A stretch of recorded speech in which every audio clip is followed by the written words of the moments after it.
നമസ്കാരം, JB ജംഗ്ഷനിലേക്ക് സ്വാഗതം. സവിശേഷമായ സംഭാഷണത്തിനാണ് JB ജംഗ്ഷൻ ഇന്ന് വേദിയാകുന്നത്. മിനി സ്ക്രീനിലും വലിയ സ്ക്രീനിലും ഒരുപോലെ തിളങ്ങുന്ന രണ്ട് കലാകാരന്മാരെ ഞങ്ങൾ JB ജംഗ്ഷനിൽ കൊണ്ടുവരുന്നു. സാബുമോൻ തരികട എന്ന ടെലിവിഷൻ പ്രോഗ്രാമിലൂടെ ശ്രദ്ധേയനായിട്ടുള്ള ഒരു കലാകാരൻ, അതുപോലെ തന്നെ മിമിക്രി വേദിയിൽ നിന്ന് ജ്വലിച്ചുയർന്ന ജാഫർ ഇടുക്കി. കലാഭവനിയുടെ വളരെ വേണ്ടപ്പെട്ട ആളുണ്ട്. ഒരു സെക്കൻഡ്, ഞാൻ നിങ്ങളിൽ നിന്ന് അറ്റൻഷൻ മാറ്റട്ടെ. മോനെ, എന്താണ് നിന്റെ മുഖത്തൊരു വല്ലാത്തൊരു ചിരി? കേട്ടിട്ട് ഇങ്ങനെ ഞെട്ടിത്തിരിച്ചിരിക്കുകയാണ്. ഈ ജാഫർ ഭായിയോട് ഞാൻ ചോദിച്ച ചോദ്യം വളരെ പ്രസക്തമല്ലേ? ഈ ജാഫറിന്റെ പ്രശ്നം വെച്ചാൽ ജാഫർ ഒരേ സമയത്ത് ഇടുക്കിക്കാരനാവും, ഒരേ സമയത്ത് മൊയ്ലിയാരുടെ ബന്ധുവാകും, ഒരേ സമയത്ത് സിനിമാക്കാരനാവും. ഇതെല്ലാം കൂടി വന്നിട്ട് ആകെ ഈ മസ്തിഷ്കം ഇങ്ങോട്ട് കലങ്ങിയിരിക്കുകയാണ്. അത്യാവശ്യം സ്മോൾ അടിക്കുന്ന ആളല്ലേ ജാഫർ? ജാഫർക്ക് സ്ഥിരമായിട്ട് മദ്യപിക്കുന്നുണ്ടോ എന്ന് എനിക്കറിയില്ല. മദ്യപിക്കും മാത്രമേ മദ്യപിക്കാറുള്ളൂ. കഴിച്ചിട്ടുണ്ടാവാം, മഴയില്ല ഉള്ളപ്പോഴും മഴയില്ലാത്തപ്പോൾ ഈ ജാഫർക്ക് മദ്യപിച്ചിട്ടുണ്ടാവാം. വിട്, അത് ഉണ്ടാകാന്നുള്ള വ്യക്തമായല്ലോ. ഓക്കെ. അല്ല, താങ്കൾ മണിയുടെ വളരെ വേണ്ടപ്പെട്ട ആളാണ്. മണിയുടെ പല പരിപാടികളും പ്ലാൻ ചെയ്തിട്ടുള്ള ആളാണ്. അതെ. എന്താണ് ഈ ജാഫർ പറയുന്നതും പറയാതിരിക്കുന്നതും തമ്മിലുള്ള വ്യത്യാസം എന്താണ്? മണിച്ചേട്ടൻ്റെ അങ്ങോട്ട് അവിടെ ആ ഏരിയയിൽ ആര് ചെന്നാലും മണിച്ചേട്ടനെ അല്ലെങ്കിൽ മണിച്ചേട്ടൻ്റെ കൂടെയുള്ള ഒരാളെ വിളിച്ചിട്ട് നമ്മളതിൽ പാസ് ചെയ്യാറുള്ളൂ. മണിച്ചേട്ടൻ അവണ്ടാ വാടാ, പാടികളാ, അങ്ങോട്ട് വാടാ എന്ന് പറയും. മണിച്ചേട്ടൻ അവിടെ ഉണ്ടെങ്കിൽ നമ്മൾ കാണാതെ പോകില്ലാരും. അവിടെ ചെല്ലുമ്പോൾ മണിച്ചേട്ടൻ അവിടെ ചെയർ ഇട്ടിട്ട് ജാഫർക്ക് പറഞ്ഞ പോലെ എല്ലാവരും അവിടെ ഉണ്ടാവും. മണിച്ചേട്ടൻ അവിടെ കുക്ക് ചെയ്യുന്നുണ്ടാവും, എല്ലാം അവിടെ ചെയ്യുന്നുണ്ടാവും. നമ്മളോട് എടാ അടിക്കുന്നുണ്ടാ, ഓ ഇന്നില്ലൊക്കെ പോകണം, ഒരെണ്ണം അടിച്ചിട്ട് പോടാ. അങ്ങനെയാണ് മണിച്ചേട്ടൻ്റെ സ്വീകരണമാണത്. അതെ, അത് മണിച്ചേട്ടൻ്റെ ഒരു സ്നേഹമാണത്. അത് തന്നെയാണ് ജാഫറോട് പറഞ്ഞത്. ജാഫർ അപ്പോൾ വിചാരിച്ചാല് ഭാര്യ സിമിയുടെ ബന്ധുവായിട്ടുള്ള മൊയ്ലിയാർക്ക് പ്രശ്നം ഉണ്ടാക്കുമെന്ന് ഓർത്തിട്ട് ഞാൻ കഴിച്ചോ ഇല്ലയോ ഒരിക്കലും ഒരു പ്രശ്നം. അതായത് ഉണ്ടോ സാർ, എന്റെ കുടുംബത്തിൽ നിന്ന് വന്ന ആരോപണത്തിൽ ഞാൻ മുസൽമാനാണ്, ഞാൻ മുസ്ലിമാണ്. ഞാനിപ്പം മദ്യപിച്ചു എന്ന് പറഞ്ഞുകൊണ്ട് മുസൽമാൻ ആകാതിരിക്കുന്നില്ല. ഇതിന്റെ ഏറ്റവും വലിയ വിഷയം എന്ന് പറഞ്ഞു കഴിഞ്ഞാൽ, എൻ്റെ ഈ കലാ ഫീൽഡിൽ ഞാൻ ഇറങ്ങി തിരിച്ചപ്പോൾ തൊട്ട് എൻ്റെ എന്ത് ബന്ധുമിത്രാദികൾക്ക് ഞാൻ പോയേക്കുന്ന റൂട്ട് അത്ര ഇഷ്ടമല്ല, മോശം റൂട്ടിലല്ലേ. അപ്പൊ ഇതെല്ലാം ഉണ്ടെന്നാണ് അവരുടെ ധാരണ, എല്ലാം ഉണ്ട്. പക്ഷെ നമ്മളായിട്ടൊരു സംഭവം പറഞ്ഞറിയിച്ചു, ഇത് തന്നെ ഞങ്ങളുടെ രണ്ട് വിഷയം, ഇത് രണ്ടുപേരും വിഷയം ഇത് തന്നെ. ഞങ്ങൾ മുസൽമാന്മാരായിപ്പോയി. അല്ല, അയാൾ അതിനകത്തില്ല. ഹലോ, ആ പീറ്ററിനോട് പറയാത്ത ഒറ്റക്കാർ പീറ്റർ കയറി പറയാൻ കാരണം അതാ, അയാളില്ലാരോട് പറഞ്ഞു. അല്ല, ഞാൻ ഒരു ഇന്റർവ്യൂവിൽ ഞാൻ ചോദിച്ചു, കാരണം എന്നെ ഈ കാര്യത്തിൻ്റെ ചോദ്യം ചെയ്യുന്നതും എനിക്ക് ഇറിറ്റേഷൻ ഉണ്ടാവും. ഒരു മാധ്യമ വിചാരണയ്ക്കുള്ള ശ്രമം. അപ്പൊ അവസാനം ഞാൻ പറഞ്ഞു, ഞാൻ മദ്യപിച്ചിട്ടില്ല എന്ന് പറഞ്ഞു. അങ്ങനെ പറഞ്ഞു പോയതാണ്. കാര്യം ഭയങ്കര ചർച്ച. ഇത് മദ്യമായിരുന്നോ ബിയർ ആയിരുന്നോ, എത്ര കഴിച്ചു, എങ്ങനെ കഴിച്ചു, എത്ര ഗ്ലാസ് കഴിച്ചു, ആരൊക്കെ എത്ര പെഗ് കഴിച്ചു, ഇങ്ങനെയൊക്കെ ഒരു ആലോചിക്കണം. ഒരു 1 hour ചർച്ചയായിരുന്നു നമ്മുടെ ചാനലില്. 1 മണിക്കൂർ കഴിച്ചത് എന്താണ്, എത്ര എമൗണ്ട് കഴിച്ചു എന്ന് ഞാൻ പറഞ്ഞു. ഞാൻ കഴിച്ചു. ഞാൻ അതുകൊണ്ടാണ് ഞാൻ പറയുന്നത്. ഒരു പക്ഷേ ഈ ചെറുപ്പക്കാരൻ പറഞ്ഞാണ് വ്യക്തം. മണിയുടെ പാടിയിൽ പോയി അദ്ദേഹത്തിന് സൽക്കാരം ഏറ്റുവാങ്ങുന്നതിൽ ഒരു പ്രത്യേകിച്ച് ഒരു പുതുമയില്ല. അത് സ്വാഭാവികമാണ്. അതിൽ ആൾക്കാർ 1 or 2 അടിക്കും. അത് മണിയെ സന്തോഷിപ്പിക്കാൻ അടിക്കുന്നവരുണ്ട്. മണി ചിലപ്പോൾ കഴിപ്പിക്കാതെ വിടാറില്ല. ശരിയല്ലോടു? അല്ല, എങ്ങനെയും പിടിച്ച് 2 കൊടുത്തിട്ട് വിടുകയുള്ളൂ അല്ലേ? അത് കഴിക്കേണ്ടവർക്ക് ഇഷ്ടം. മണിച്ചേട്ടൻ അങ്ങനെ നീ കഴിക്കുന്ന പറയാറില്ല. ഒരെണ്ണം അടിച്ചിട്ട് പോടാ പറയും. അപ്പൊ ഇല്ല മണിച്ചേട്ടൻ ഞാൻ അടിക്കണില്ല. അങ്ങനെ പോകുന്നവരുണ്ട്. അവരാണെങ്കിൽ കൂടെ ഇരുന്ന് അടിക്കുന്നവരുണ്ടാവും. നിരസിക്കാനാവാത്ത ഓഫർ. മണിച്ചേട്ടൻ പറയുമ്പോ അറിയാം, അടിക്കാത്തവൻ ചിലപ്പോൾ അടിച്ചു പോകാറ്. അവിടെ പൊതുവെ ദുർബലായ ജാഫർ കൂടെ ആണെങ്കിലോ ഞങ്ങൾ ആദ്യം മരിക്കണ്ടേ?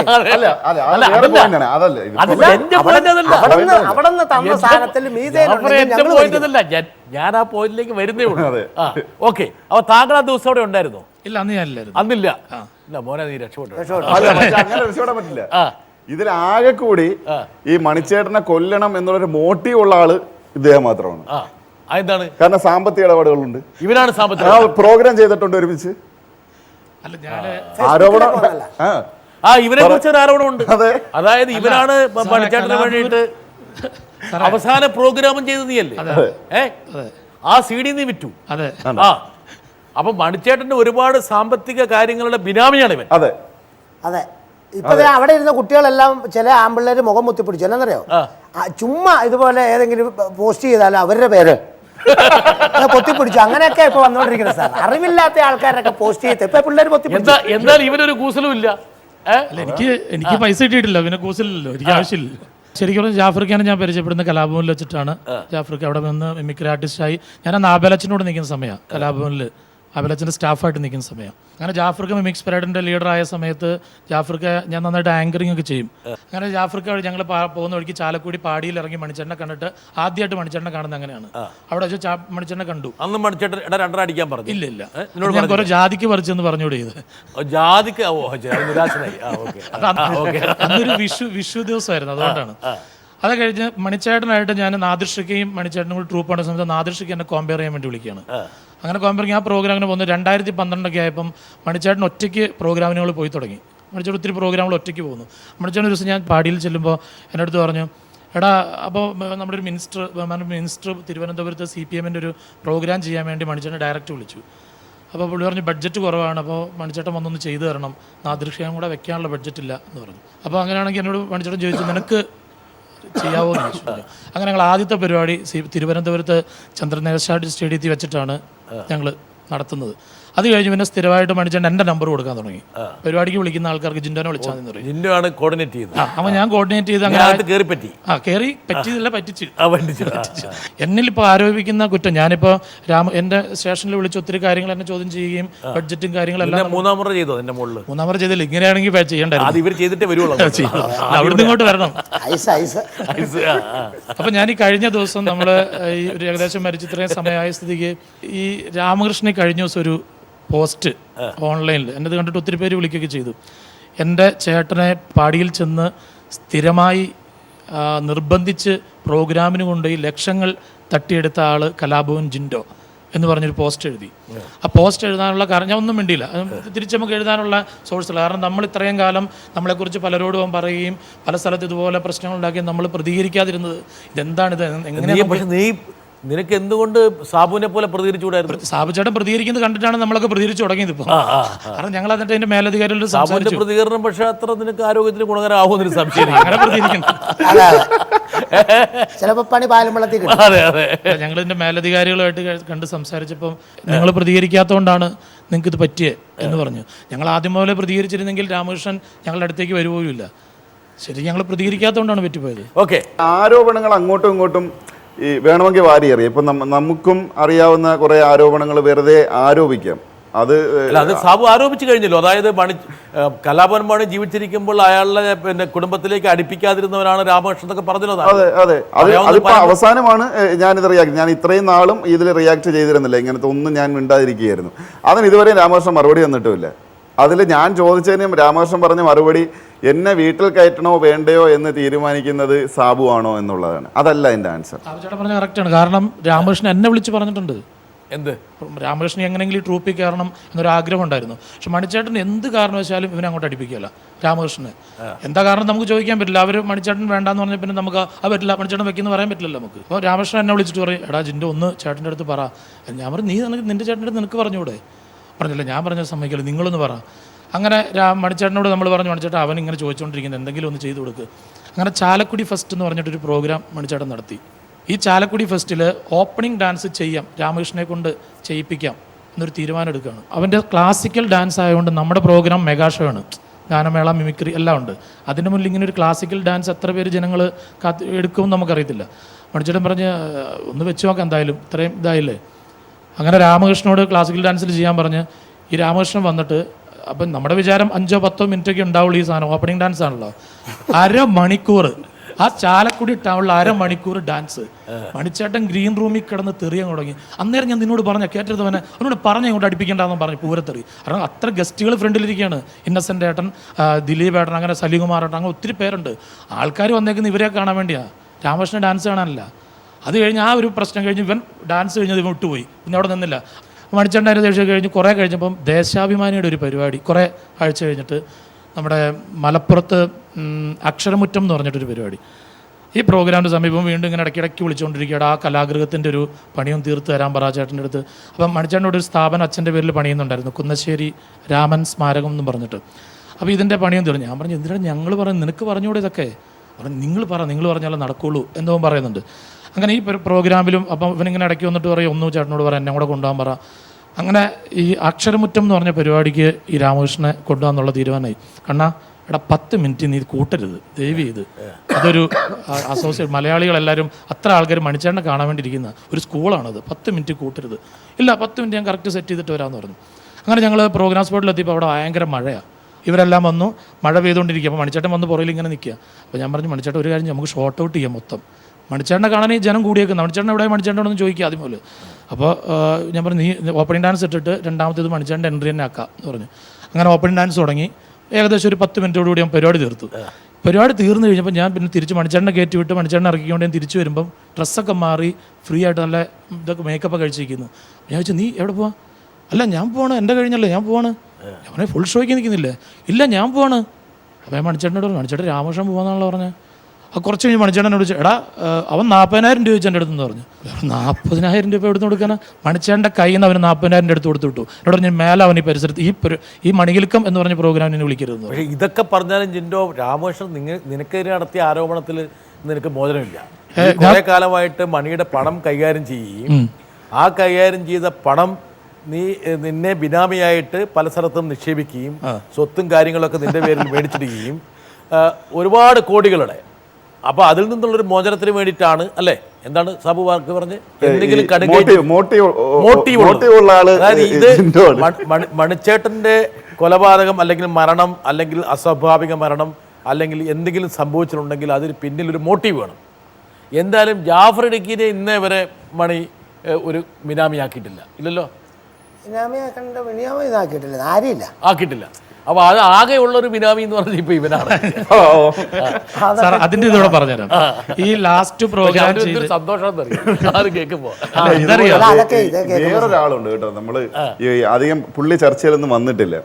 ഞാൻ TV കണ്ടോണ്ടിരിക്കുകയായിരുന്നു. വേറൊരു ബിനാമി, ബിനാമിയല്ല, ഇതില് പെട്ടുപോയ വേറൊരു ഇരയുണ്ട്. ഒരു ക്രിമിനോളജിസ്റ്റ് ഇരുന്ന് സംസാരിക്കുന്നുണ്ടായിരുന്നു ടെലിവിഷനിൽ, ജെയിംസ് വടക്കഞ്ചേരി. ഇദ്ദേഹം സംസാരിച്ചിങ്ങനെ വന്നപ്പോൾ ഇദ്ദേഹം പറഞ്ഞേ there is another possibility. കാരണം സാബുവിനോ ജാഫറിനോ ഒന്നും മോട്ടീവ് ഇല്ലാതെ ഒരു മർഡർ നടക്കില്ല.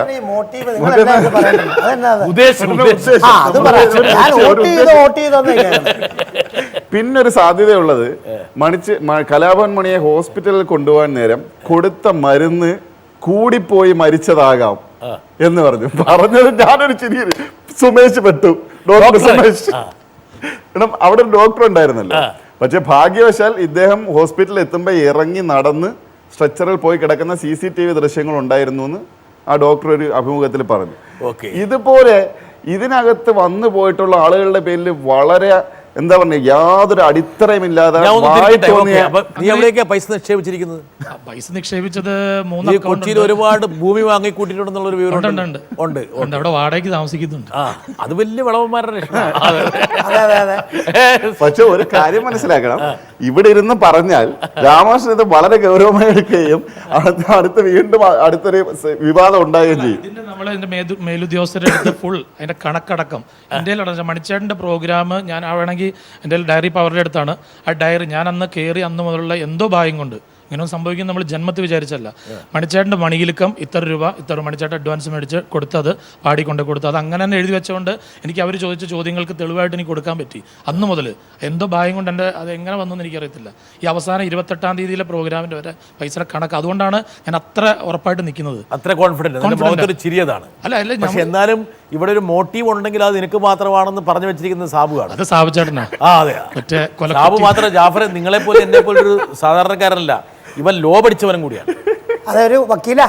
അപ്പൊ വക്കീല് മുന്നിൽ നിന്നാതിനി വക്കീലിന്റെ മുമ്പിൽ. ഓക്കെ, അപ്പോൾ നിങ്ങൾ പിന്നെ 7:15 9:30 മണിക്ക് നിങ്ങൾ പോകുന്നു. ഞാൻ പിന്നെ നമുക്ക് 3 പേർക്കും അല്ലെങ്കിൽ പ്രേക്ഷകർക്കെല്ലാം മനസ്സിലായതുപോലെ മണിയുടെ സൗഹൃദ ആശ്ലേഷത്തിൽ നിങ്ങൾ പങ്കെടുത്ത് അത്യാവശ്യം ചില സ്മോളൊക്കെ അടിച്ച് അങ്ങ് പിരിഞ്ഞു അല്ലേ? അത്ര സ്ഥാപിപ്പിക്കും കേട്ടോ. അതങ്ങ് വേണം.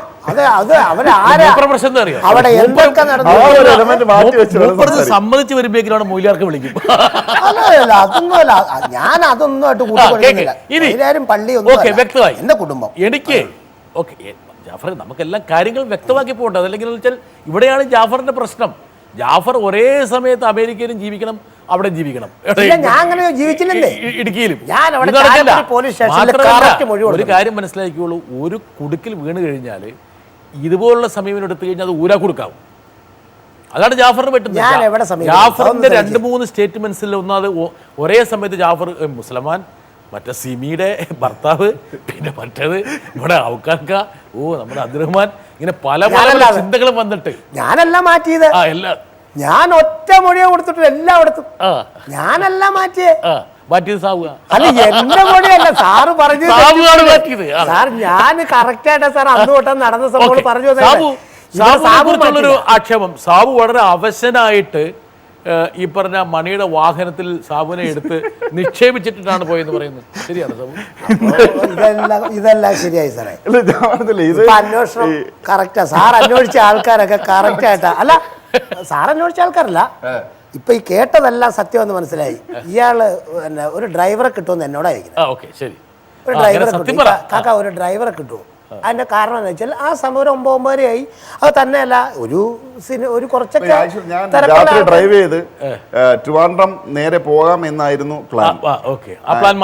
ആ പ്ലാൻ ഓൺ ദ വേ പീറ്ററാ മാറ്റുന്നത്.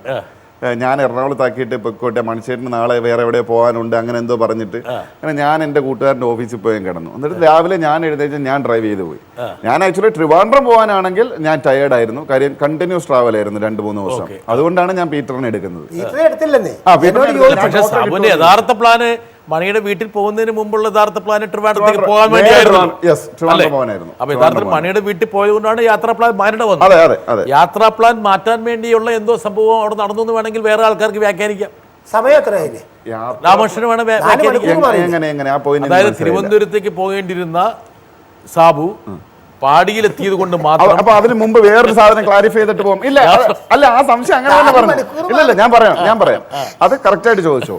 ട്രിവാൻഡ്രത്തേക്ക് പോകാനിരുന്ന സാബു പാടിയിലേക്ക് എത്തി എന്ന് പറയുന്നു. എത്തിയപ്പോൾ പ്ലാൻ മാറി. അപ്പൊ പാടിയിലേക്ക് ഞാൻ എത്തിയത് ഇദ്ദേഹത്തിന്റെ എന്നെ പിടിച്ചു വലിച്ച് നിർബന്ധിച്ചുകൊണ്ടുപോയത്. നീ കേടാ, ഞാൻ പറഞ്ഞു പോയി നീ ഉണ്ടെന്ന്, നീ അവിടെ വന്നതാ പോയ മോശമാണ്, ഇതാ തൊട്ടപ്പുറത്താണ് എന്ന് പറഞ്ഞ് എന്നെ നിർബന്ധിച്ചുകൊണ്ടുപോയത്.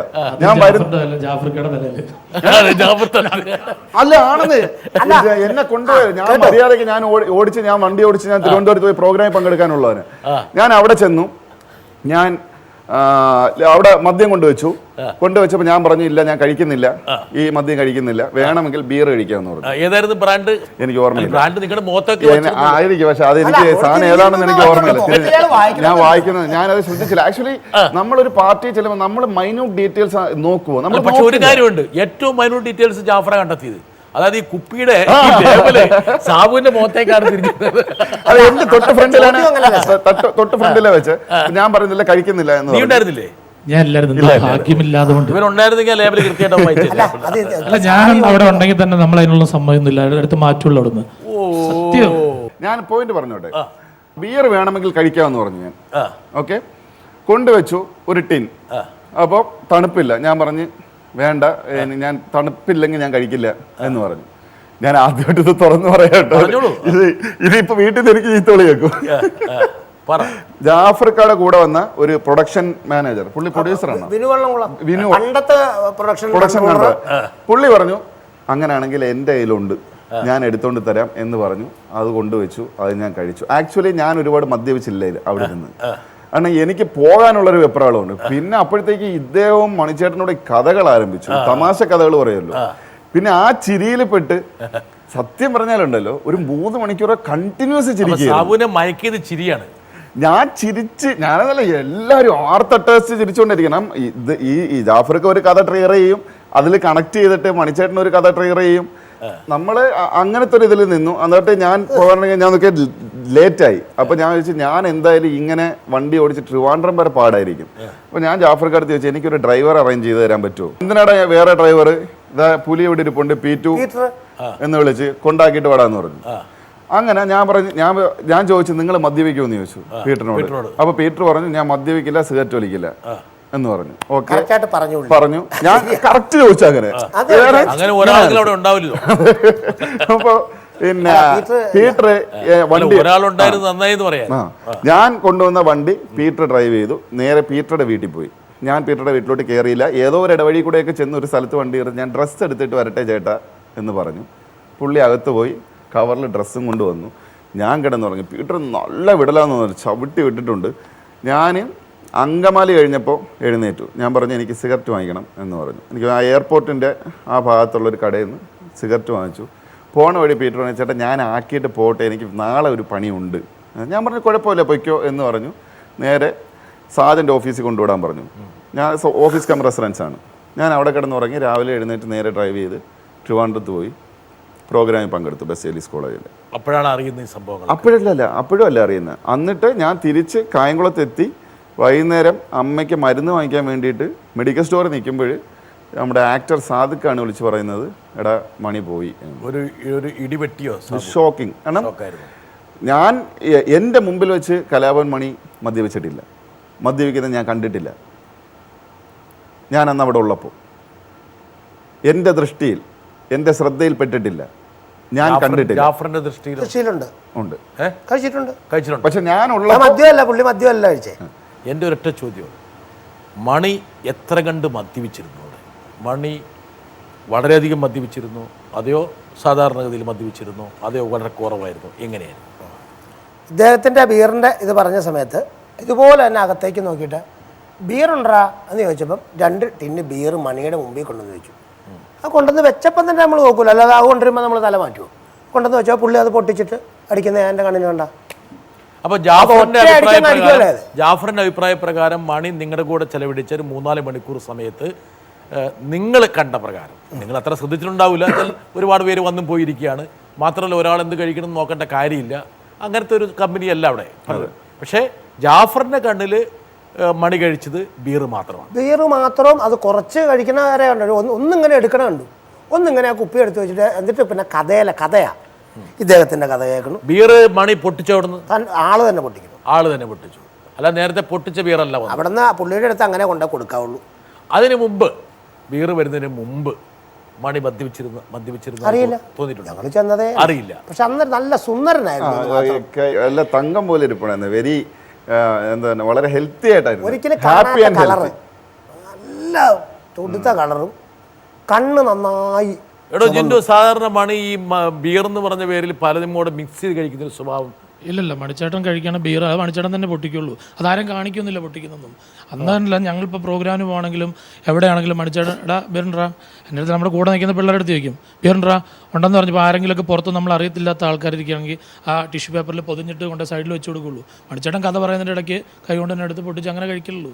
അല്ലാതെ അത് മണിച്ചേട്ടൻ പരസ്യമായിട്ട് പരസ്യമാക്കലൊന്നുമില്ലായിരുന്നു സാർ. പുള്ളി എല്ലാവരും അങ്ങനെ രഹസ്യമാക്കിയിട്ട് പുള്ളി പൊട്ടിച്ച് നമ്മളെ കൊണ്ട് പൊട്ടിക്കാൻ പോലും സമ്മതിക്കില്ല. പൊട്ടിച്ച ബീർ പുള്ളി കുടിക്കും. ഇപ്പോഴത്തെ പ്രശ്നം എന്താ വെച്ചാൽ മണിയുടെ സ്വാഭാവിക മരണമല്ല എന്നാണ് ചാലക്കുടി പോലീസിൽ രജിസ്റ്റർ ചെയ്തിരിക്കുന്ന കേസിൽ പറയുന്നത്.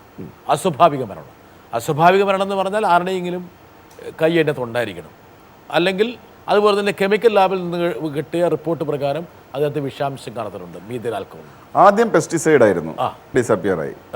കാരണം കാക്കനാട് ലാബിൽ നിന്ന് എന്തോ ക്ലോറോ പൈറോസിസ് അങ്ങനെ എന്തോ പേരിലുള്ള ഒരു സാധനമായിരുന്നു.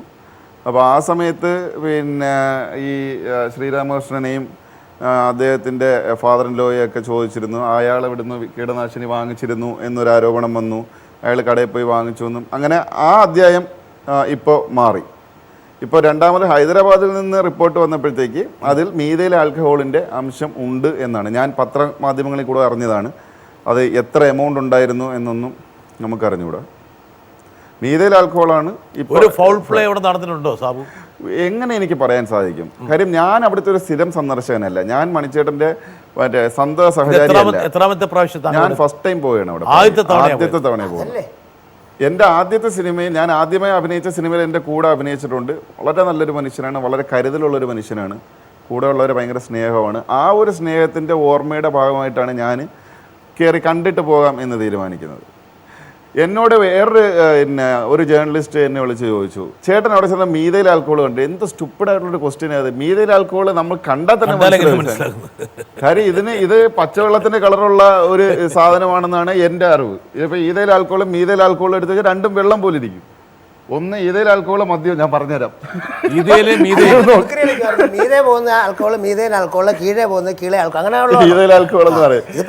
ഇതിലെ ചോദ്യം എന്ന് പറയുന്നത്, നമുക്കുമുള്ളൊരു സംശയം എങ്ങനെ മീഥൈൽ ആൽക്കഹോൾ അവിടെ എത്താം എന്നുള്ളതാണ്. അതൊരു ചോദ്യം തന്നെയാണ്. അത് പറയാനുള്ളൊരു പക്ഷേ ആ ചോദ്യത്തോട് പ്രതികരിക്കാൻ വേണം ജിൻഡോയ്ക്ക് പറ്റുമായിരിക്കും. ജിൻഡോ അവിടെ ഒരുപാട് ആൾക്കാർ വരികയും പോവുകയും ചെയ്യുന്നു. ഒരുപക്ഷെ ഒരു സുരക്ഷിതത്വക്കുറവ് മണിക്കുണ്ടോ? ഒരിക്കലുമില്ല. അതല്ല, മണിയെ പരിചയമില്ലാത്ത ആൾക്കാർ പോലും കയറി ഇറങ്ങി അവിടെ നടക്കുന്നുണ്ട്. അങ്ങനെയല്ല, മണിച്ചേട്ടനോട് ഇപ്പോൾ അവിടെ പുറത്തുനിന്ന് ഒരാൾക്കാർ കാണാൻ വന്നാൽ അവിടെ പിള്ളേരോട് മണിച്ചേട്ടൻ ചേട്ടാ ആരോ വരുന്നുണ്ട്, ആരോ നോക്ക്. അവരവിടെ ചെന്നാൽ അവിടെ തമിഴന്മാർക്കൊരു വീടെടുത്ത് കൊടുത്തിട്ടുണ്ട്. ആ വീടിൻ്റെ അവിടെയാണ് ഇവർ വന്ന് നിൽക്കുക. പാടിയെന്ന്, അതായത് മണിച്ചേട്ടൻ ഇരിക്കുന്ന സ്ഥലത്ത് നിന്ന് കുറച്ച് ദൂരമുള്ള സ്ഥലത്ത് വേറൊരു 100 മീറ്ററുള്ള സ്ഥലത്ത് വേറൊരു വീടുണ്ട്. അവിടെ പുറത്തുനിന്ന്, അതായത് ആർട്ടിസ്റ്റുകളോ അല്ലെങ്കിൽ സിനിമ കലാ ഫീൽഡായിട്ട് ബന്ധമില്ലാത്ത പുറത്തുനിന്ന് ആരെങ്കിലും ആരാധകർ ആരെങ്കിലും വന്നാൽ അവർ എവിടുന്ന എന്ന സ്ഥലത്തുനിന്ന് മണിച്ചേട്ടൻ്റെ അടുത്ത് ഇവിടെ വന്ന് പറയും, മണിച്ചേട്ടാ മണിച്ചേട്ടൻ പറയും എന്തെങ്കിലും കയ്യിലുണ്ടാക്കി കഴിക്കുക, അല്ലെങ്കിൽ പുള്ളി പെട്ടെന്ന് ചന്ദനത്തിൽ ഇല്ലെങ്കിൽ ചന്ദനക്കുരു ഓടും, എന്നിട്ട് കൂളിംഗ് ഗ്ലാസ് എടുത്ത് വയ്ക്കും, വരാൻ പറയടാന്ന് പറയും, എന്നിട്ട് ഫോട്ടോ എടുക്കും, ഒരു 5 മിനിറ്റ് അവരോട് സംസാരിക്കും, അവരെ പറഞ്ഞു വിടും. അങ്ങനെയാണ് സാധാരണ ചെയ്യുന്നത്. മണിക്ക് ഒരുപാട് അസുഖങ്ങളുണ്ടായിരുന്നു. കാരണം വെച്ചാൽ മഞ്ഞപ്പിത്തം പിടിച്ചു, കരളിന് വീക്കം ഉണ്ടായിരുന്നു, ഒരുപാട് പ്രശ്നങ്ങളുണ്ടായിരുന്നു മണിക്ക്. ഇതൊക്കെ വെച്ചിട്ട് മണി കുറച്ച് ഡിസിപ്ലിൻ ഇല്ലാത്ത ലൈഫാണ് നയിച്ചെന്ന് മണിയുടെ സുഹൃത്തുക്കൾ എന്ന് പറയുന്നുണ്ട്. അത്ര അച്ചടക്കം പാലിച്ചിരുന്നില്ല എന്നുള്ളത് ജിൻഡോയ്ക്ക് തോന്നിയിട്ടില്ലേ? എല്ലാ പ്രാവശ്യവും മണിച്ചേട്ടൻ ക്രിസ്തുമസിൻ്റെ സമയത്ത് ശബരിമല അതെല്ലാം കൂടെ കണക്ട് ചെയ്തൊരു നോമ്പെടുക്കലുണ്ടായിരുന്നു. ഈ വർഷം ഞങ്ങൾ ചോദിച്ചു, ബർത്ത്ഡേക്ക് മുമ്പ് ഞങ്ങൾ ചോദിച്ചു, ഒരു 3-4 മാസമായിട്ട് മണിച്ചേട്ടൻ UK പോയി വന്നതിന് ശേഷം, UK യിലാണ് ലാസ്റ്റ് പോയത്. അപ്പോൾ എന്തോ ഞങ്ങളൊന്നും പോയില്ല, ഞങ്ങൾക്കൊന്നും വിസ കിട്ടിയില്ല. അതിൽ പോയത് മണിച്ചേട്ടനും വേറെ പുറത്തുനിന്നുള്ള കുറച്ച് ആർട്ടിസ്റ്റുകളും കൂടെ പോയത്. അപ്പം ഇവിടുന്ന് പോയപ്പോൾ ഒരാഴ്ച മണിച്ചേട്ടൻ കുടിയൊക്കെ നിർത്തിയിട്ട് അവിടെ പോകുന്ന സമയത്താണ് മണിച്ചേട്ടൻ കുടി തുടങ്ങിയത്. അപ്പോൾ മണിച്ചേട്ടൻ ബിയർ കഴിക്കുന്നുണ്ട്. അപ്പോൾ തിരിച്ചു വന്നപ്പോൾ പ്രോഗ്രാമുണ്ട് കുറേ. നമുക്ക് ലാസ്റ്റ് മരിക്കുന്ന ആ മാസത്തിലൊരു മാർച്ച് മാസത്തിലൊരു 4 പ്രോഗ്രാമും കൂടെ ഉണ്ടായിരുന്നു. അപ്പോൾ ജനുവരി, ഫെബ്രുവരി, മാർച്ച്, അവർ പോകുന്നത് ഡിസംബറിൽ ആ സമയത്താണ് പോകുന്നത്. അപ്പോൾ മണിച്ചേട്ടൻ തിരിച്ചു വന്നപ്പം ഞാൻ ഫോണിൽ വിളിക്കും, മണിച്ചേട്ടാ ഉണ്ടടാ, ഞാൻ വെച്ചു അടി നിർത്തിയാ, ഇല്ലടാ ഈ ആഴ്ച നിർത്തും, നമ്മൾ നോമ്പെടുക്കാൻ പോകല്ലേ എന്നൊക്കെ പറയും. പ്രാവശ്യം അയ്യപ്പ ഭക്തിയാൻ ഇറക്കിയില്ല, നോമ്പെടുത്തില്ല. അപ്പോൾ ഞങ്ങൾ ചോദിക്കും എന്താ മണിച്ചേട്ടൻ നോമ്പെടുക്കാത്തത്? മണിച്ചേട്ടൻ എടുക്കണം, അത് എടുക്കാം, അങ്ങനെ തള്ളി ഒഴിവാക്കണം. നമുക്ക് പിന്നെ സീരിയസ് ആയിട്ട് മണിച്ചേട്ടനെ കൊണ്ട് ചെയ്യിപ്പിക്കാൻ നമ്മളെ കൊണ്ട് പറ്റില്ല. അത് ആൾ തീരുമാനിക്കുന്ന പോലെ കാര്യങ്ങൾ നടക്കുള്ളൂ. ജീവിതത്തിലൊരു ചിട്ടയില്ലാതെ പോയി എന്നുള്ളതാണ് ജിൻഡോ മനസ്സിലാക്കുന്ന ഒരു കാര്യം. ചിട്ടയിൽ എല്ലാ കാര്യങ്ങൾക്കും വ്യക്തമായൊരു കാര്യം ഉണ്ടായിരുന്നു. പക്ഷേ ഈ അവസാന നിമിഷത്തിൽ എന്താ അങ്ങനെ സംഭവിച്ചതെന്ന് ശരിക്കും ഞങ്ങൾ ചോദിച്ചു. എല്ലാ പ്രാവശ്യം പുള്ളി വീട്ടിലൊക്കെ പോകുന്നത്, കുറച്ചായിട്ട് പുള്ളി വീട്ടിൽ പോകുന്നില്ല. എന്താ വീട്ടിൽ പോകാത്തെന്ന് ചോദിച്ചിട്ട് അതിൻ്റെ ഉത്തരവില്ല. എപ്പോഴും ഞങ്ങൾ ചോദിക്കുന്നുണ്ട്, മണിച്ചേട്ടൻ വീട്ടിൽ പോകണില്ലേ? വീട്ടിൽ പോകണം ചേട്ടാ. പിന്നെ ജിൻഡോ പറയണത് വെച്ചാൽ ഇപ്പം അദ്ദേഹം പാടി കിടന്നുറങ്ങും, അല്ലാതെ വീട്ടിലേക്ക് പോകും. അവസാനത്തിൽ 2-3 മാസമായിട്ട് പാടി തന്നെയായിരുന്നു. 3 മാസക്കാലം വീട്ടിൽ പോയിട്ടില്ല? ഇല്ല. ഭാര്യയെ കാണാൻ പോയിട്ടില്ല? ഭാര്യയെ കാണാൻ പോയിട്ടില്ല, പാടി തന്നെയായിരുന്നു. പോയിട്ടുണ്ടോ എന്ന് എനിക്കറിയില്ല, പാടി തന്നെയായിരുന്നു. താമസം പാടിയില്ലായിരുന്നു.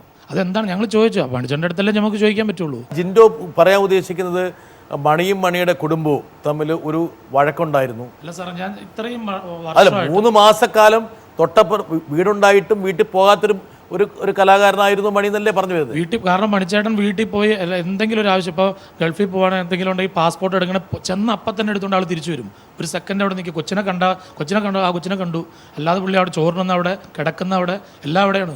പാടി മാത്രമാണ്, വീട്ടിൽ പോകാറില്ല. അവസാനം അല്ല, എന്നാലും നിങ്ങളൊക്കെ സന്തത സഹചാരികളായി നിങ്ങൾക്കറിയില്ലേ, ഉദാഹരണം പറഞ്ഞാൽ കുടുംബമായിട്ടൊരു സംഘർഷം, ഒരു വഴക്ക്, കാര്യങ്ങളൊക്കെ ഒന്നും നമ്മളോട് വ്യക്തിപരമായ ഒരു കാര്യം ഇന്ന് വരെ സംസാരിച്ചിട്ട് ഇത്രയും വർഷം ഉണ്ടായിട്ട് പറയാറില്ല. കാരണം മണിച്ചേട്ടനോടൊരു കാര്യം സാറിന് തന്നെ അറിയില്ല, നമ്മുടെ ഇവിടെ JB ജംഗ്ഷനിൽ വന്നിട്ടുള്ള ആളാണ്. സാറ് ചോദിക്കുമ്പോൾ തന്നെ അതിന് പറയുന്ന മറുപടി അറിയില്ല. നമ്മൾ പ്രത്യേകിച്ച് ഞങ്ങളൊക്കെ ചോദിക്കുമ്പോൾ നമ്മളെ ചീത്ത വിളിച്ച് മാറ്റുള്ളൂ. പിന്നെ നമ്മളങ്ങോട്ട് മാറി നിൽക്കും, എന്തെങ്കിലും പറയാണ്ട് നമ്മൾ വിളിച്ച് പറയും, അത്രേ ഉള്ളൂ. അല്ല നമുക്ക് വ്യക്തിപരമായ ഒരു കാര്യത്തിലേക്ക്, മണിച്ചേട്ടൻ്റെ കാര്യത്തിലേക്ക് നമുക്ക് ഇടപെടാൻ പറ്റില്ല. ജിൻഡോയുടെ വിചാരം ഈ പറഞ്ഞ കുടുംബവുമായിട്ടുള്ളൊരു ശീതസമരം അല്ലെങ്കിൽ സംഘർഷം അല്ലെങ്കിൽ വഴക്ക് അല്ലെങ്കിൽ ഒരു രസച്ചേർച്ചയില്ലായ്മ, ഇതൊക്കെ ഈ മരണവുമായി ബന്ധപ്പെട്ട് കിടക്കുന്നൊരു ശ്രമമാണോ? കാരണം ഇത്രയും നാൾ മണിച്ചേട്ടൻ അവിടെ പാടിയിൽ കിടന്നിട്ട് ഒരാളങ്ങോട്ട് വന്നിട്ടില്ല. ഈ രാമകൃഷ്ണൻ ഇത്രയും കാലമായിട്ട് വന്നിട്ടില്ല. അല്ലെങ്കിൽ വൈഫുണ്ട്, മോളുണ്ട്, അമ്മായിപ്പനുണ്ട്, വൈഫിൻ്റെ അമ്മയുണ്ട്, ഇവരെല്ലാവരും അവിടെ ഇല്ലേ? തൊട്ടടുത്തല്ലേ സാർ പാടിക്കൊണ്ടുണ്ടാവുമെന്ന് എനിക്ക് തോന്നുന്നു. അത്ര എല്ലാവരും അടുത്തടുത്ത്. ഞാൻ പാടി വന്നിട്ടില്ല.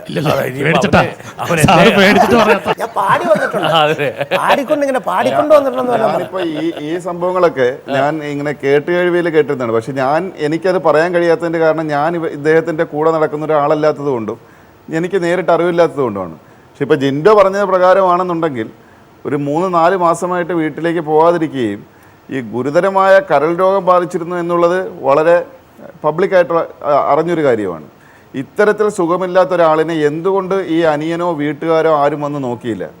എന്നിട്ട് രാമകൃഷ്ണൻ്റെ ആരോപണം എന്ന് പറയുന്നത് ഗുരുതരമായ രോഗമുണ്ടായിട്ടും സുഹൃത്തുക്കൾ ആരും അത് പറഞ്ഞ് മനസ്സിലാക്കി കൊടുക്കുകയോ മദ്യപിക്കുന്നതിനെ തടയുകയോ ചെയ്തില്ല എന്നുള്ളതാണ്. കൂട്ടുകാർക്കാണോ കുടുംബത്തിനാണോ ഇതിൽ ഉത്തരവാദിത്തം കൂടുതൽ? ചില സമയത്ത് സാബു കൂട്ടുകാർക്ക് ഉത്തരവാദിത്തമില്ല. കാരണം വെച്ചാൽ ഒരുപക്ഷെ മണിയെ നടന്ന് കുടിപ്പിക്കുന്നത് കൂട്ടുകാരാണെന്നൊരു ആക്ഷേപമാണെങ്കിൽ ഈ കൂട്ടുകാർക്ക് അറിയാമായിരുന്നു ഇദ്ദേഹം രോഗബാധിതനാണെന്നുള്ളത്. സ്വാഭാവികമായിട്ടും എനിക്കറിഞ്ഞുകൂടായിരുന്നു. മണിക്ക് കരൾ വീക്കം ഉണ്ടെന്നും മണിക്ക് പ്രശ്നമുണ്ടെന്നും ആരോ പറഞ്ഞ പോലെ മണിക്ക് മഞ്ഞപ്പിത്തം വന്നുവെന്നും മഞ്ഞപ്പിത്തം കൊണ്ട് വലിയ പ്രശ്നമുണ്ടെന്നൊക്കെ ഞാൻ അറിയുന്നുണ്ടായിരുന്നല്ലോ. പക്ഷെ അദ്ദേഹത്തിന്റെ ഭാര്യ അറിയുന്നുണ്ടായിരുന്നില്ലല്ലോ.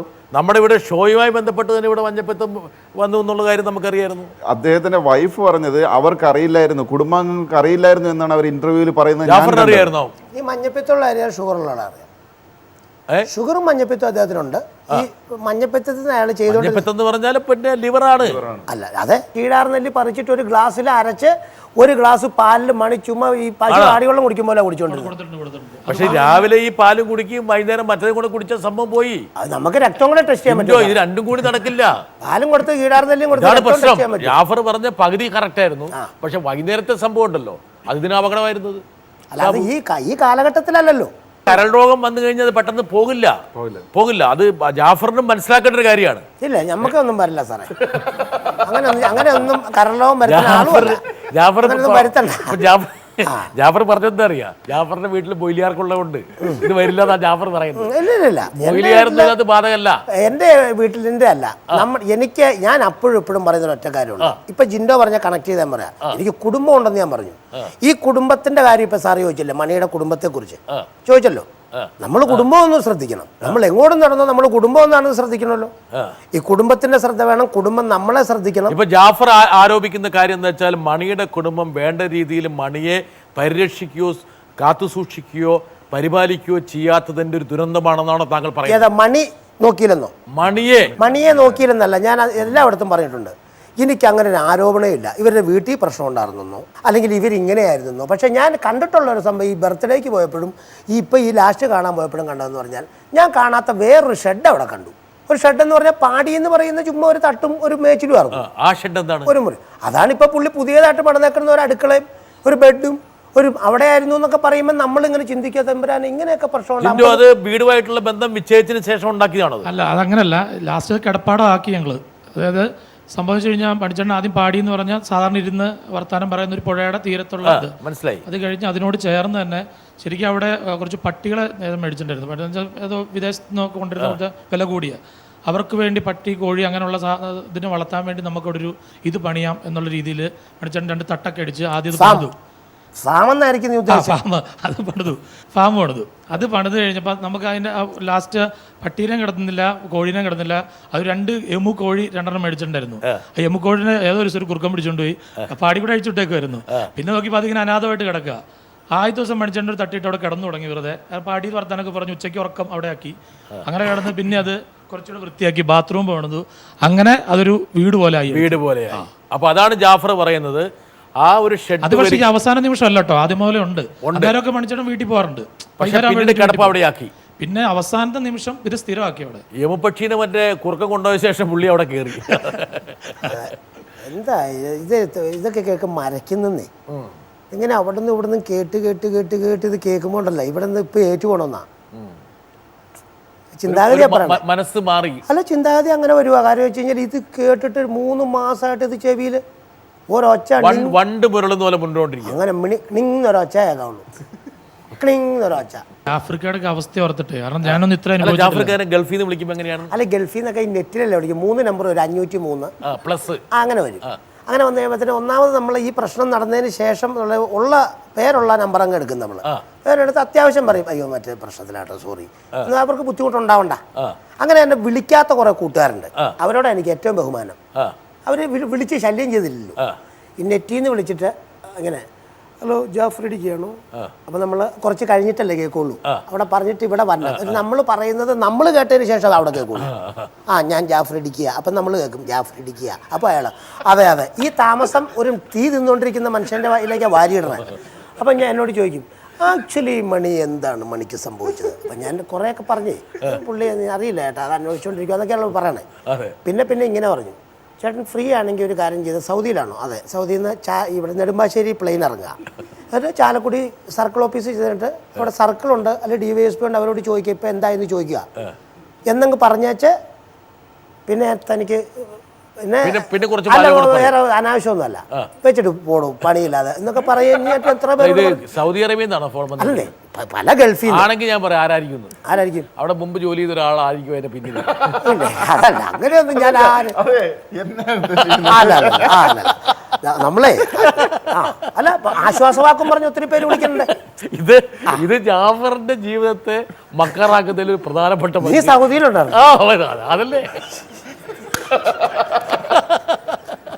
ഇതിന്റെ തുടർച്ചയായിട്ടാണ്. സൗദിയിൽ എവിടെയാന്ന് ചോദിച്ചാൽ സൗദിയിൽ എവിടെയാ ചോദിച്ചാൽ ബദാമിലാന്ന് പറയും. ബദാമിൽ എവിടെ ഏതോ ഗുദാമിലാന്ന് അങ്ങനെ എവിടെ ഒരു സ്ഥലത്തോണ്ട് അങ്ങനെ ഉണ്ടായത്. അപ്പൊ ഇനി മുതൽ സൗദിയിലപ്പുറം വന്നു കഴിഞ്ഞാൽ എടാ സാബു നീ വെച്ചിട്ട് പോണാന്ന് പറയണം. സാബു അല്ല, സാബു ആ സമയം ഇവിടെ ഉണ്ടല്ലോ. സാബു അവിടെ ഉള്ള ആരും എനിക്കറിയില്ല കേട്ടോ. ഈ ബിലീസ് പല വേഷത്തിലും വരും എന്ന് പറഞ്ഞ പോലെ ഈ സാബു പല കോലത്തിലും അവതരിച്ചിട്ടുണ്ട്, പല രൂപത്തിൽ. നിങ്ങൾ അത്രമാത്രം ഈ ആളെ മനസ്സിലാക്കിയിട്ടില്ല. നിങ്ങൾ എന്തിനാണ് അദ്ദേഹത്തിന്റെ പാടിലേക്ക് കൊണ്ടുപോയെന്നാണ് ഇപ്പൊ എനിക്ക് മനസ്സിലാകാത്ത കാര്യം. ജാഫറിനെ വിളിച്ചിങ്ങനെ ആൾക്കാരും അന്വേഷിക്കുന്നു, സാബുവിനെ പക്ഷേ വിളിച്ചിങ്ങനെ പറയാനുള്ള ധൈര്യം അവർക്ക് ഉണ്ടാവില്ലല്ലോ. വളരെ കുറവാണ്. ചീത്ത വിളിക്കാന്നുള്ള മൂപ്പരുടെ പണി കിട്ടും, എന്റെ കിട്ടും. അത് എന്റെ അടുത്ത് ചോദിച്ചാൽ തെറിക്കുത്തരം മുറിപ്പത്തൽ.